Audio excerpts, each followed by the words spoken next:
السلام عليكم ورحمة الله وبركاته। আপনারা সবাই কেমন আছেন? আলহামদুলিল্লাহ আলহামদুলিল্লাহ আলহামদুলিল্লাহ নাহমাদুহু ওয়া নুসাল্লি আলা রাসূলিহিল কারীম। আম্মা বা'দু فقد قال الله تعالى في كلامه المجيد والفرقانه الحميد সবাই জবান খুলে বলেন আউযু বিল্লাহি মিনাশ শাইতানির রাজীম বিসমিল্লাহির রাহমানির রাহিম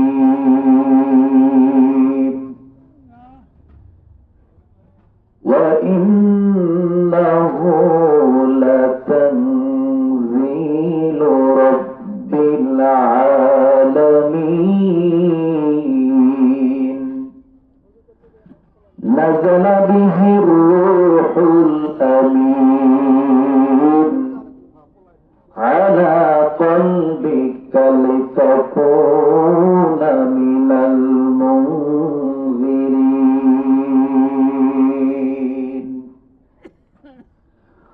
قال رسول الله صلى الله عليه وسلم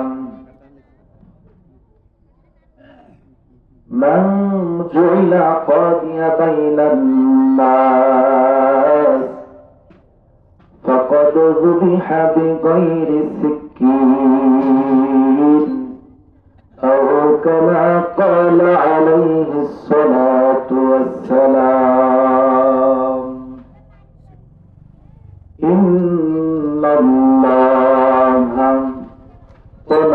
وملائكته يصلون على النبي يا أيها الذين آمنوا صلوا عليه وسلموا تسليما اللهم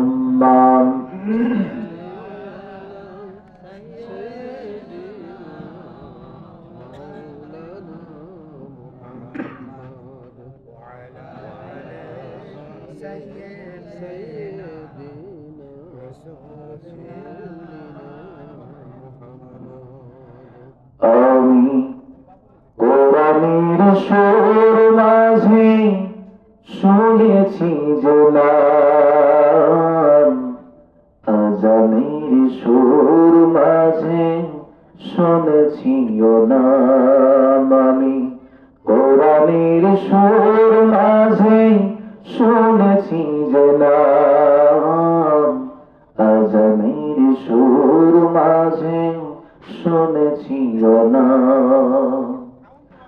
নাম শুনেছি আমি আমার হৃদয় হে রাসূল নবীজি তোমায় হে রাসূল নবীজি তোমায় আল্লাহুম্মা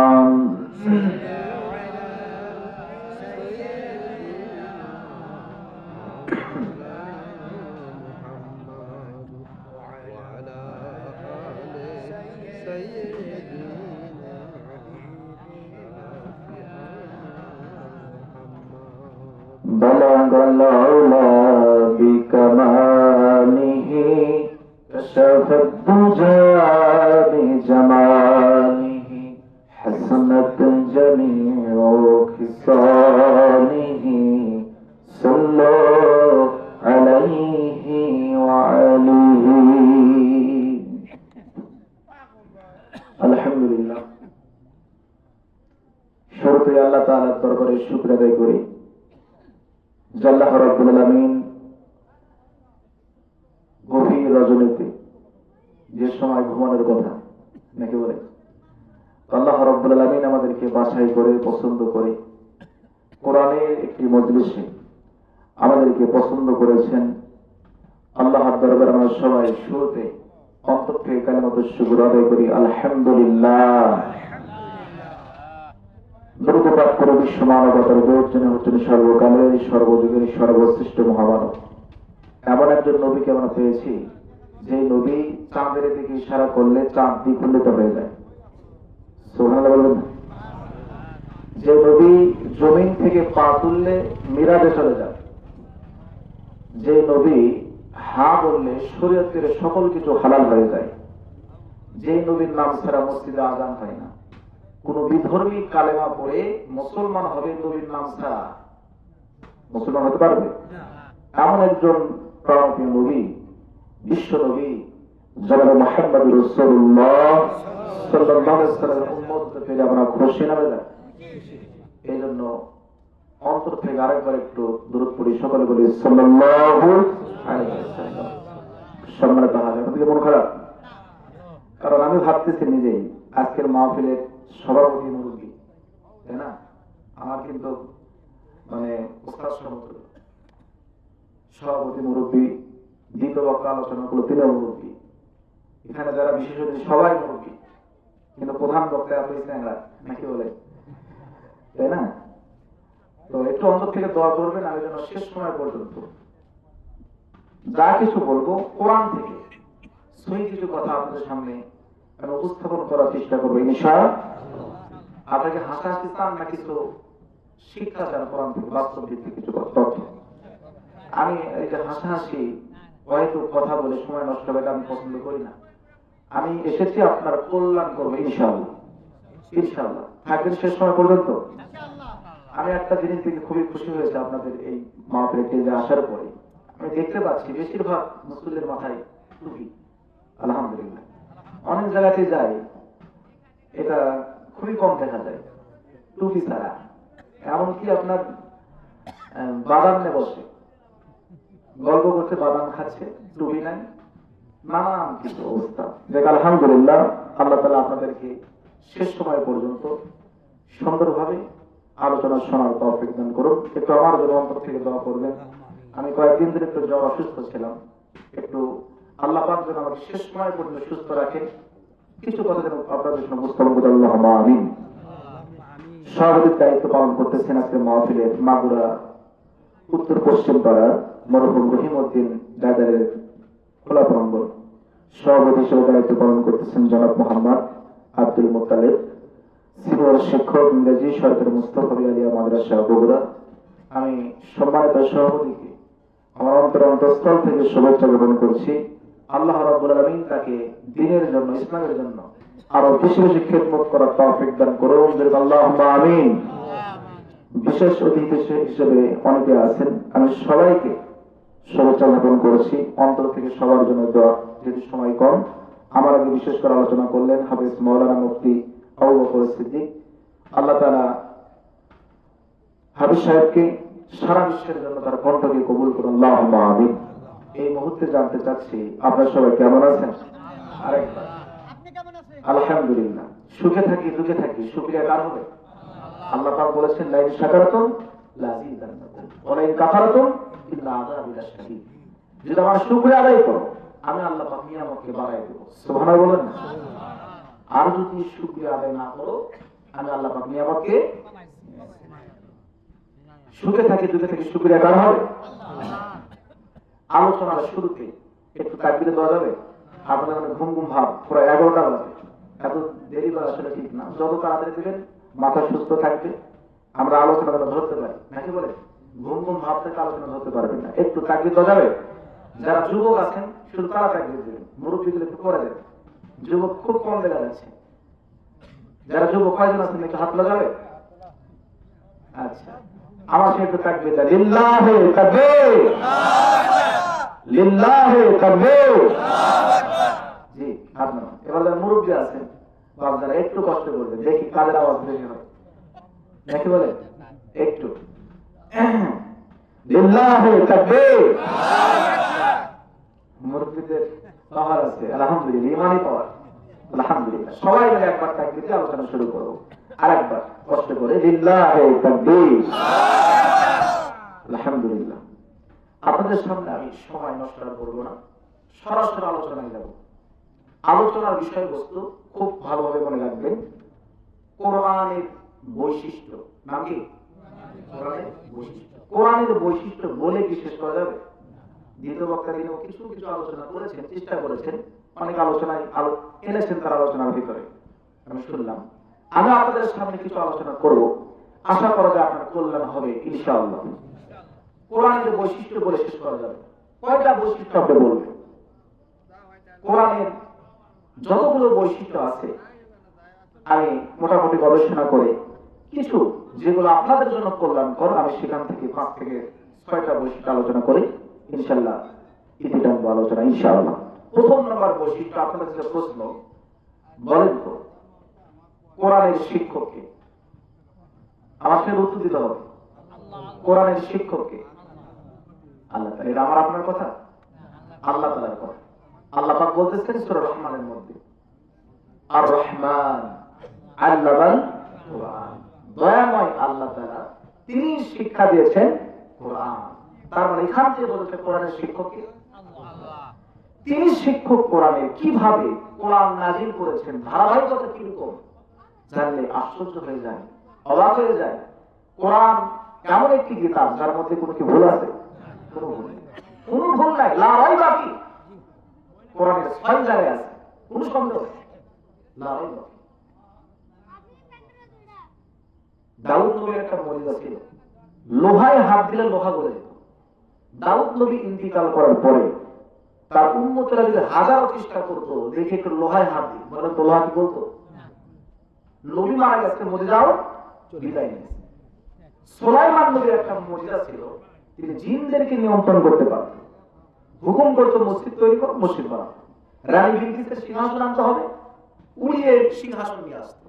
সুলাইমান নবী মারা গেছে, জিনেরদেরকে যদি তার উম্মতেরা কোনো কিছু বলতো, তার সময়কার লোকেরা জিনেরা কি কথা শুনতো? তার নবী বিদায় নিয়েছে, মুজিজাও বিদায় নিয়েছে। ঈসা নবীর মুজিজা কি? একটা কবরের পাশে যদি বলতো, পুরনো কবর, আল্লাহর হুকুমে জীবিত মুদ্রা জীবিত হয়ে যেত। অন্ধ মানুষের চোখে যদি হাতটা বুলিয়ে দিত, দৃষ্টি শক্তি ফিরে যেত। সুবহানাল্লাহ।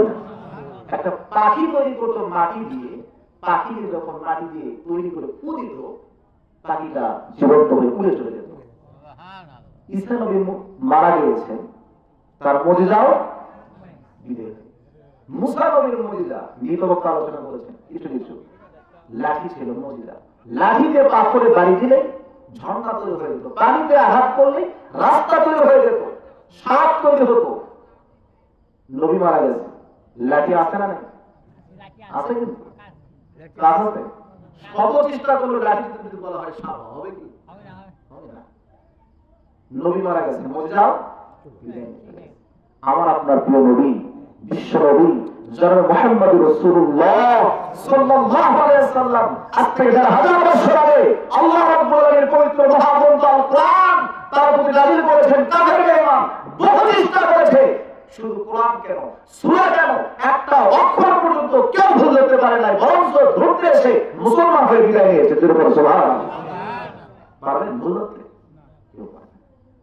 আবু জেহেল তো শত্রুতা করত, সুফি সুফি কোরআন শুনত। এত মধুর কণ্ঠ রাসূল সাল্লাল্লাহু আলাইহি ওয়াসাল্লামের, সারা রাত কোরআন তেলাওয়াত শুনত। কি মধুর কণ্ঠ ছিল রাসূল। এই হচ্ছে কোরআন। বলাতে কোরআনের মধ্যে তাহলে কোরআনের শিক্ষককে আল্লাহ। কোরআনকে জিজ্ঞেস করা হয়, কোরআন তুমি কোন মাসে নাযিল হয়েছ? কোরআন জবাব দেয়, আমি রমজান মাসে নাযিল হয়েছি। আল্লাহ তাআলা নিজে উত্তর দিচ্ছেন, শাহরু রমাদান আল্লাযী উনজিলা ফীহিল কুরআন। আল্লাহ পাক কোরআন কোরআনকে রমজান মাসে নাযিল করেছি। সুবহানাল্লাহ।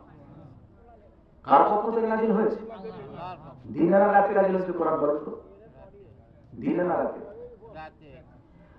আল্লাহ রাব্বুল আলামিন কোরআনকে দিনের বেলা নয়, দিনের এই ব্যস্তময় সময়ে আল্লাহ রাব্বুল আলামিন কোরআন নাযিল করে নাই।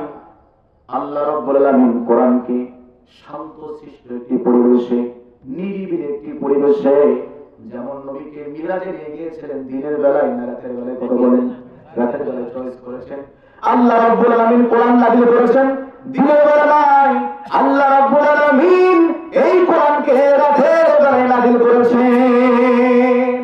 আল্লাহ তাআলা বলতেছেন, ইন্না আনজালনাহু ফি লাইলাতিল কদর, নিশ্চয়ই এই কোরআনটা আপনার প্রতি লাইলাতুল কদর রজনীতে নাযিল করেছে। রজনী মানে কি? কোরআনকে জিজ্ঞেস করা হয়, কোরআন বুঝলাম তুমি রাতের বেলা নাযিল হলে, তাহলে কার পক্ষ থেকে নাযিল হলে? বুঝলাম এই কোরআনের মধ্যে কোনো ভুল নাই। ভুল আছে নাকি? তার মানে বিশ্বস্ত কিতাব। তাহলে যিনি নাযিল করবেন তার পরিচয়টা কেমন? তার পরিচয়টা কেমন? আল্লাহ পাক বলতেছেন, কোরআনকে জিজ্ঞেস করা হয়, কোরআন তোমায় কে নাযিল করেছে? কোরআন নিজে উত্তর দেয়, ওয়া ইন্নাহু লাতানজিলু রাব্বিল আলামিন। আল্লাহ রাব্বুল আলামিন এই কোরআনকে নাযিল করেছেন। এখন বলেন তো সে আল্লাহ তাআলা কি সত্যবাদী না মিথ্যাবাদী? আল্লাহ তাআলা মিথ্যা কথা বলে এই চিন্তাও কি মাথায় আনা যাবে? আনা যাবে? আল্লাহ সত্য কথা বলে, এটা তার বৈশিষ্ট্য। আল্লাহ তাআলা নিজে বলতেছেন কোরআনের মধ্যে আল্লাহ কেমন সত্যবাদী, ওমান আসদাকু মিনাল্লাহি কিলা। আল্লাহ তাআলা যে সত্যবাদী আর কি আছে? সুবহানাল্লাহ বলেন না? তাহলে বিশ্বস্ত কিতাব বিশ্বস্ত রবের পক্ষ থেকে নাযিল হচ্ছে। মাধ্যম কে বলেন তো? জিবরাইল। আমার মাঝে মাঝে প্রশ্ন হয়, যে কোরআন বহনের দায়িত্ব যদি ফেরেশতাকে না দিয়ে দুনিয়ার কোন নেতাকে দেওয়া হতো, যে যারা পাওয়ারফুল সাদা নাকি বলে, বড় ঠিক বলছে, ঢাকা থেকে বগুড়াতে আসতে 3 বছর লাগতো। যে সুদের আয়াত বাদ দাও, জিনার আয়াত বাদ দাও, দিন কায়েমের আয়াত বাদ দিয়ে তারপর কোরআন পৌঁছায় দাও। অর্থাৎ যে যে জিনিস যার পছন্দ হয় না সেই রকম করে কাজ সাফ করে কোরআন নিয়ে আসতো। যদি বলবো ঠিক না? কোরআন বহনের দায়িত্ব কার? ফেরেশতা। সামিনা ওয়া তাআনা, যেমন শোনে তেমন করে, কোনো কমতি নেই। আল্লাহ শুধু বলেছে ইসরাঈল আলাইহিস সালামকে সিংহায় ফুৎকার দিতে হবে। ওই যে বলেছেন তারপর থেকে সিংহা নিয়ে অপেক্ষায় আছে আল্লাহ কবে কখন বলবে সিংহায় ফুৎকার দেওয়ার হুকুম করবেন, বলার সাথে সাথে ফুৎকার দিয়ে পৃথিবীকে ধ্বংস করে দেবেন। এর নাম হচ্ছে ফেরেশতা। কমতি আছে? কোনো কমতি নেই। আল্লাহ পাক বলতেছেন